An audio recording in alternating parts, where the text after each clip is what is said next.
Salut, c'est Jonathan. Bienvenue au podcast de ma semaine Star Wars.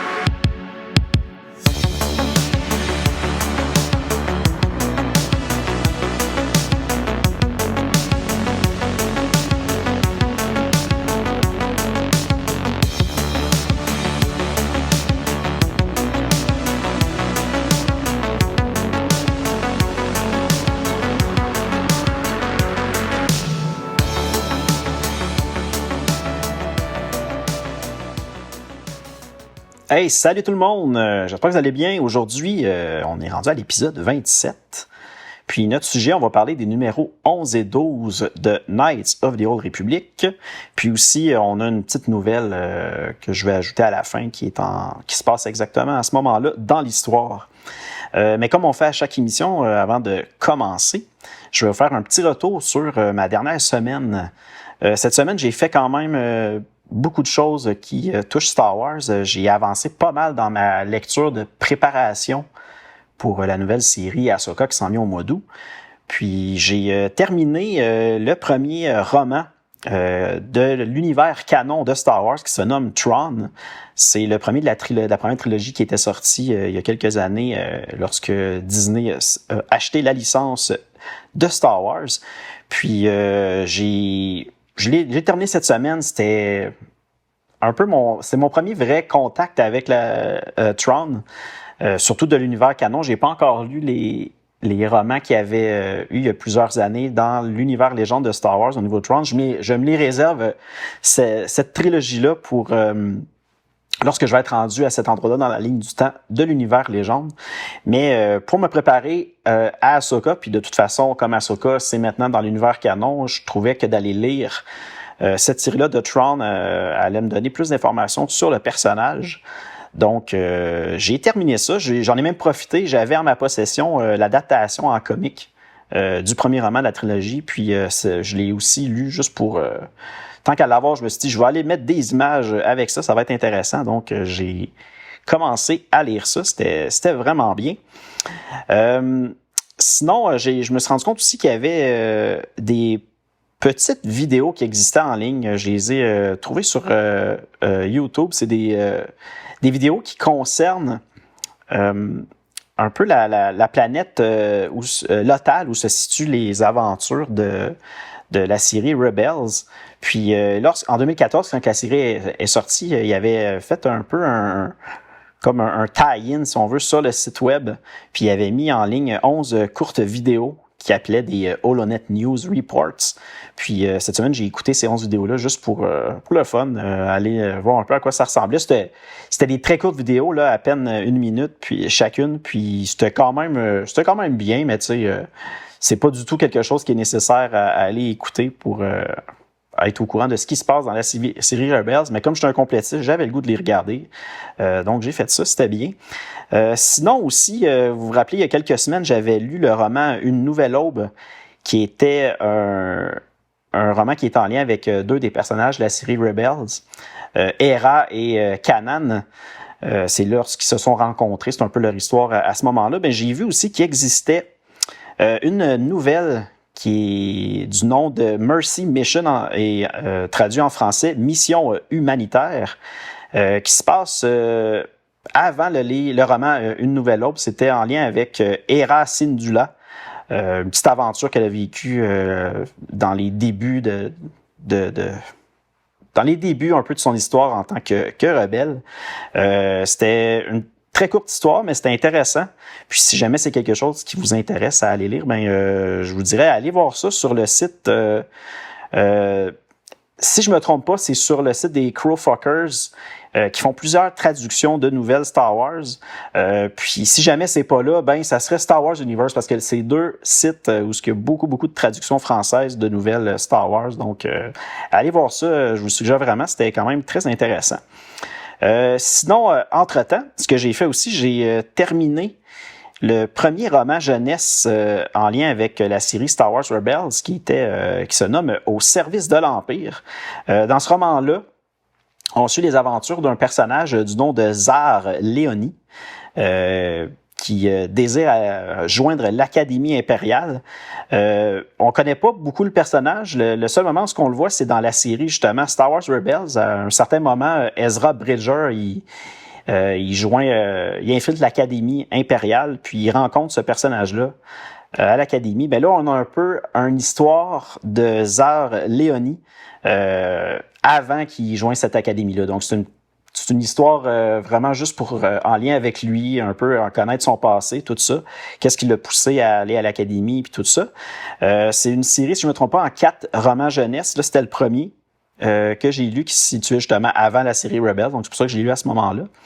Puis, maintenant, j'ai commencé un autre roman jeunesse, encore une fois, tout comme Au service de l'Empire. C'est des romans qui sont publiés chez Bibliothèque Verte. Donc, le livre que je suis en train de lire, ça se nomme Les Aventures d'Ezra. Puis encore là, c'est une aventure qui se passe avant la série Rebels. Donc, on va suivre le personnage d'Ezra avant qu'il joigne justement l'équipe de Kanan, de Hera et les autres personnages qu'on connaît de cette série-là. Donc, je suis présentement dans cette lecture-là. Ça va se faire très rapidement. Selon moi, vu que c'est des romans jeunesse, c'est vraiment pas long à lire. Donc, je vais vous tenir au courant de mon avancement là-dedans. Sinon, autre petite chose qui est sortie dans les dernières journées sur le web, vous l'avez peut-être vu de votre côté aussi, il y a certaines personnes qui se sont mis à publier des lectures ou des écoutes à faire avant de se lancer dans la nouvelle série d'Ahsoka qui arrive au mois d'août. Puis c'est un peu ce que moi je suis en train de faire de mon côté, mais c'est je me suis fait de ma propre petite ligne de temps, puis j'en ai mis même beaucoup plus que nécessaire parce que j'avais le goût tant qu'à faire de me plonger dans l'univers canon de Star Wars pour cette époque-là. Mais j'ai vu aussi que les personnes qui ont mis en ligne cette liste-là suggéraient de lire aussi les romans de la trilogie de l'univers légende de Star Wars en lien avec Thrawn. Juste tout simplement parce qu'ils se disent que c'est très possible qu'il y ait certains événements de cette série-là de l'univers de légende qui fassent leur retour dans la série Ahsoka. J'avoue, c'est effectivement très possible. Par contre, moi, de mon côté, je vais m'en tenir tout simplement à lire ce que j'ai déjà décidé là, au niveau juste des lectures qui touchent l'univers canon. Je vais continuer quand même à me garder le moment de lire la série Thrawn Légende lorsque je serai rendu là dans la ligne du temps Légende, puis avec vous dans plusieurs mois et années. Je suis pas pressé, je sais que ça va être excellent. Puis on dirait que de mon côté, j'ai pas tant envie de mélanger l'univers canon puis l'univers légende. Je suis parfaitement capable de faire la distinction dans ma tête. Je peux lire autant du canon, puis après ça passer aux légendes, puis je mélange pas les deux histoires parce que tu sais réellement c'est deux continuités possiblement différentes. Là. Oui, je sais que Disney récupère beaucoup d'éléments de l'univers légende puis le ramène dans le canon, ce qui est bien correct, j'ai pas de problème avec ça. Mais je vais laisser plutôt la surprise en écoutant la série Ahsoka, des choses qui vont ramener de l'univers légende, puis je le découvrirai quand je serai rendu là. Donc, ça me dérange pas de pas le savoir pour l'instant. Puis, dans ma tête, le Thrawn de l'univers légende est tout aussi important que le Thrawn de l'univers canon, mais j'aime bien me dire que c'est quand même deux lignes différentes, puis que les deux, nécessairement, n'ont pas directement des liens. Fait qu'on verra. J'ai aucune idée si le personnage de Thrawn est pareil dans la légende que dans le canon. Puis dans ma tête, ben moi, je vais faire la distinction. Donc, c'est pour ça que je vais pas inclure ces lectures-là pour me préparer à l'écoute de Ahsoka. Mais par contre, je vais continuer la première trilogie de Thrawn canon. Ça, c'est certain. Éventuellement, je vais y arriver avant d'écouter la nouvelle série Ahsoka. Ça s'en vient dans les prochaines semaines. Je voulais aussi vous partager un peu ce que je fais présentement. T'sais, vu que là, je suis en train de relire, pas de relire, mais de lire beaucoup de romans et de textes de l'univers canon, je trouve que c'est le fun. Ça me fait une petite pause de l'univers légende. Je me plonge dans le canon, Star Wars, puis je lis d'autres choses. Puis je me suis rendu compte que de le lire de cette façon-là, de dire je prends une époque de l'univers légende, puis j'essaie de lire tout ce qui touche cette époque-là de la ligne du temps, ben je le lis, puis je l'écoute, j'écoute les épisodes s'il y a des épisodes rattachés à ça ou des films. Ben je trouve que c'est une autre belle façon de découvrir l'univers de Star Wars canon.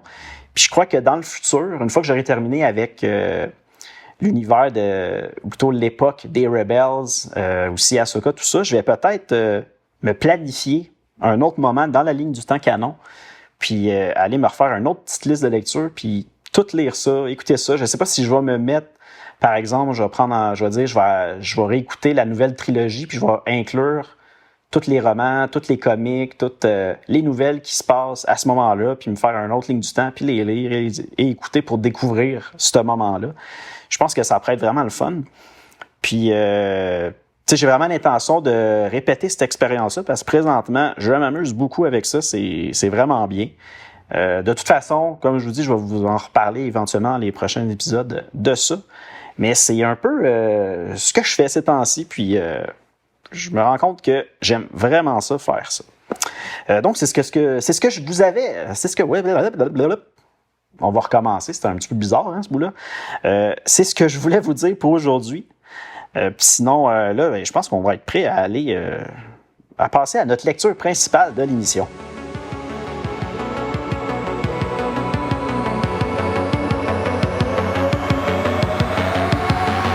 OK, Knights of the Old Republic numéro 11 et numéro 12. Cette mini-série-là, en 2 numéros, se nomme Réunion.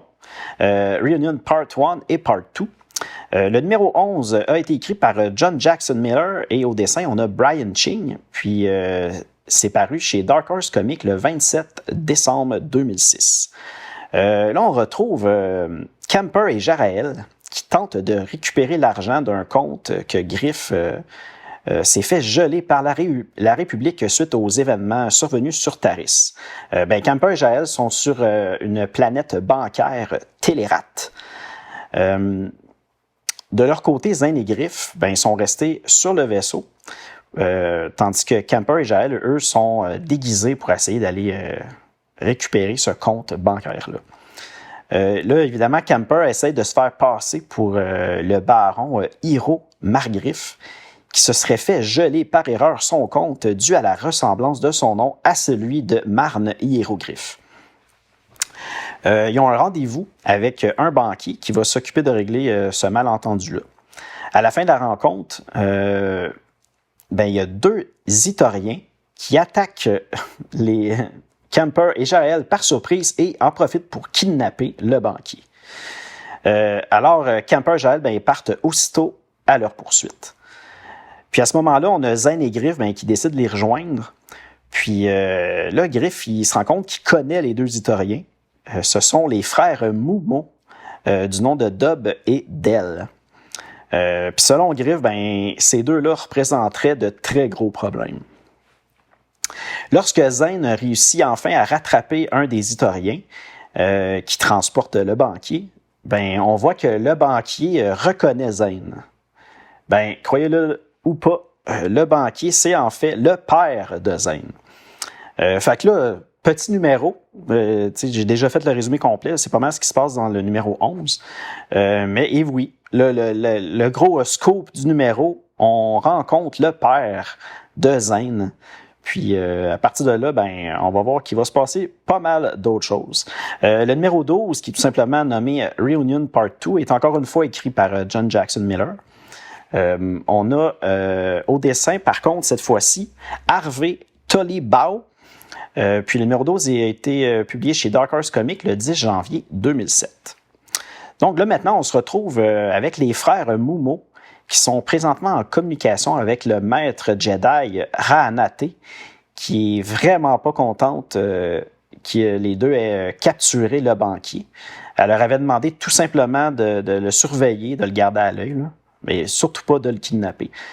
Puis Maître Jedi Raanate, c'est une des Jedi qui était avec Maître Lucien, qui était présente quand ils ont assassiné toutes les Jedi, pas les Jedi, mais les Padawans sur Taris. Donc c'est une de ces Jedi-là.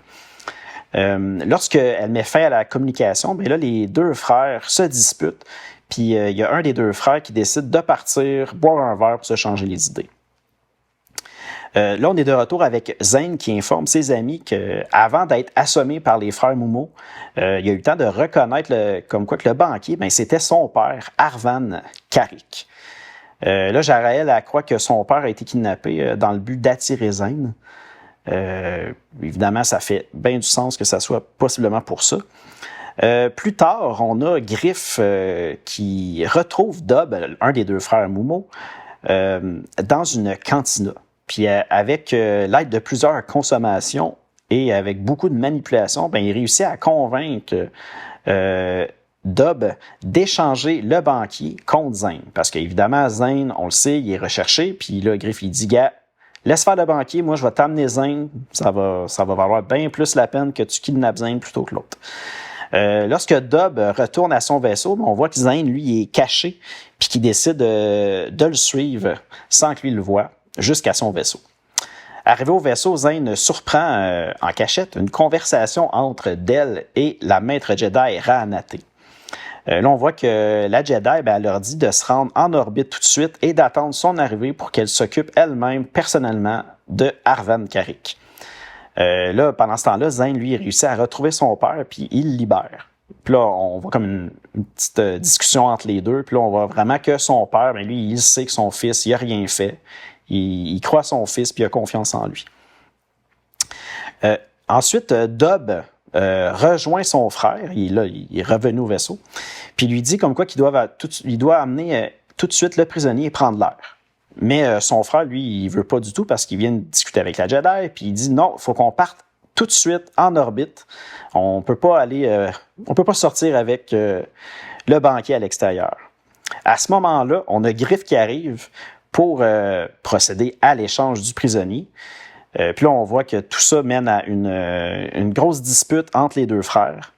Puis, pour un petit peu envenimer tout ça, ben Zane profite de ce moment-là pour faire tomber une caisse sur l'un des deux frères qui va aggraver leur chicane.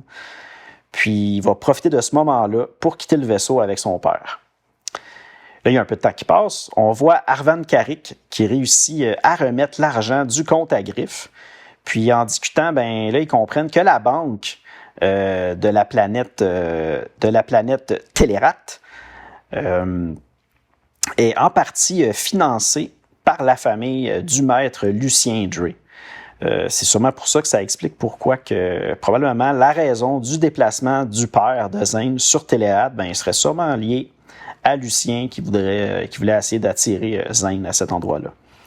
Mais là, Zane, lui, demande à son père de partir immédiatement avec sa famille sur la planète Dantooine pour justement aller se cacher. Son père, effectivement, accepte. Une semaine plus tard, on voit le père de Zane qui rencontre Maître Vandar Tokari qui lui offre finalement un travail dans les finances de l'Académie Jedi. Donc, Zane a réussi à sauver son père puis à le faire un peu aller se cacher avec son ancien maître Vandar Tokari sur Dantooine. C'était une petite mini-série, juste nous permettre de voir que Zane et son équipe avec Griff tentent de récupérer de l'argent pour essayer justement de sortir un peu de tout ce qui leur arrive. C'était très rapide comme petite histoire, mais quand même intéressant. Puis encore une fois, il y avait pas mal d'humour dans ce petit 2 numéros-là. C'était bien intéressant, j'ai bien aimé ça. Maintenant, on va passer à une courte nouvelle qui a été écrite par John Jackson Miller. Puis il y a certaines illustrations dans cette nouvelle-là qui ont été faites par Pablo Hidalgo. Le titre de la nouvelle, c'est Un travail laborieux, en anglais Labor Pains. Puis cette nouvelle-là avait été publiée sur le site de StarWars.com dans le Hyperspace le 9 avril 2008. Encore une fois, si vous voulez lire cette nouvelle-là en français, ben, elle est disponible sur un des deux sites, Star Wars Universe ou les Crowfuckers oubliés. Prochaine fois, je vais essayer de me forcer à vous dire exactement où moi je me l'étais procuré. Là, malheureusement, je ne l'ai pas fait. Puis c'est pour ça que je vous donne les deux sources où aller voir. Donc, cette petite nouvelle-là, ben, c'est raconté, si on veut, à la première personne par Griff lui-même. Donc, il parle tout le temps à la première personne. Là, c'est un peu particulier, mais c'est quand même intéressant parce que Griff, il est drôle. Fait que quand il parle à la première personne, ben, les commentaires qu'il peut dire pendant le récit, c'est quand même très drôle. Là, Griff se retrouve sur la planète Raltyr pour tenter de vendre de fausses œuvres d'art à un Moon et à un Rodian. On voit à un certain moment Zane Carrick qu'il rejoint avec l'œuvre d'art en question. Les acheteurs ne sont pas du tout convaincus de l'authenticité de l'œuvre d'art. Donc, à ce moment-là, Griff demande à Zane d'utiliser ses pouvoirs Jedi pour tenter de les convaincre. Puis là, Zane, il est surpris de voir qu'il a réussi à manipuler le Rodian, même si celui-ci ne parlait pas du tout la même langue que Zane. Par contre, le Moon essaye de faire baisser le prix demandé en leur disant qu'il sait très bien que ce ne sont pas de vrais collectionneurs et qu'ils ne connaissent pas réellement l'artiste. Mais là, à ce moment-là, il y a Kemper qui débarque, qui arrive et qui commence à accuser Griff d'avoir volé ses pièces détachées dans son atelier sur le vaisseau. Là, à ce moment-là, tu as le Moon qui décide d'appeler ses 2 gardes du corps Wookiee pour les jeter à la porte. Petit fait qui me fait quand même rire, les 2 Wookiees sont habillés. Oui, des Wookiees avec des pantalons, chandails, tout ça. On voit que l'argent peut faire n'importe quoi, n'importe qui. Hein. J'aurais jamais pensé que des Wookiees allaient être habillés. Puis il en fait mention dans la nouvelle. Là, on voit que Griff, même lui, il trouve ça assez étrange qu'il soit habillé. À ce moment-là, Zane, évidemment, tente de se défendre contre les Wookiees. Puis Kemper, de son côté, il réussit à assommer un des Wookiees grâce à un bidule qu'il a bricolé sur une des statues. Mais là, comme ils sont en train de détruire les œuvres d'art, le Moon ordonne au dernier Wookiee d'arrêter de combattre pour qu'il ne brise plus ces fameuses œuvres d'art. Zane profite encore une fois de ce moment-là pour sortir Kemper de la galerie d'art. Puis là, c'est là qu'on voit que Zane est certain que le Moon et le Rodian vont contacter les autorités, mais non, finalement, ils vont plutôt décider de payer le double pour l'œuvre d'art parce que là, ils savent comme quoi que l'artiste Kemper, c'est l'artiste de l'œuvre d'art en question, puis que pour eux, si l'artiste sait que son œuvre d'art a été volée, l'œuvre d'art en question est encore plus intéressante pour les collectionneurs. Donc, finalement, ils sont bien contents. Ça, là, l'artiste, il aime son œuvre d'art, il est déçu qu'elle soit volée, mais eux, juste comme, hey, ça vaut cher, on a quelque chose dans notre possession que l'artiste désire, mais c'est à nous, donc ils sont heureux. Puis... Bref, ils décident de payer finalement Griff et Zane pour cette œuvre d'art-là. Pour de vrai, c'est une petite nouvelle. Moi, je trouve ça drôle. C'était intéressant à lire. Puis, je pense que c'est à peine 5 pages, donc ça se lit super vite. Puis, je trouve ça, c'est très drôle. Là. Pour de vrai, là, il me fait tellement rire, Griff. Il a de l'air... il est tellement tout le temps en train de dire des niaiseries. Puis, Zane aussi, il rabaisse Zane, il se niaise. En tout cas, c'est vraiment drôle. Puis ces 2 histoires-là, les numéros 11 et 12, puis la nouvelle, sont vraiment liés ensemble parce que c'est comme un moment dans leur histoire où ils tentent de récupérer des fonds, de l'argent pour les aider à poursuivre leur voyage, puis leur aventure, mais avec plus de fonds. Donc, c'était comme je trouvais une belle façon de vous présenter ces 2 histoires-là ensemble. Encore une fois, c'est pas nécessairement mon idée. Là. J'ai vu ça à plusieurs endroits sur Internet, mais mettons que j'adhère beaucoup à la façon que ces 2 histoires-là sont présentées, puis ils vont bien ensemble. Prochain épisode, on va poursuivre avec, encore une fois, Knights of the Old Republic, mais cette fois-ci avec les numéros 13, 14 et 15, qui est un arc d'histoire nommé Days of Fear. Puis là, un petit résumé vite. Comme Zane et Griff ont réussi à ramasser suffisamment d'argent, là, ils peuvent enfin partir seuls de leur côté. Donc, ça va être le moment des adieux entre Griff, Zane et Kemper, Jarael. Avec l'argent, ils vont pouvoir se procurer un moyen de transport pour quitter la planète Raltyr. Mais évidemment, il n'y a jamais rien de simple avec Griff et Zane, donc ça risque d'être très intéressant ce qui va se passer là. Sinon, je vais aussi inclure entre chaque numéro, entre le 13, le 14 et le 15, et après le 15, il va y avoir 3 petits textes que je vais inclure. Le premier se nomme The Admiral's List. Lui se positionne entre le numéro 13 et le 14. C'est tout simplement un communiqué officiel de la Marine de la République. Fait qu'on va avoir certaines informations rattachées à ce communiqué-là.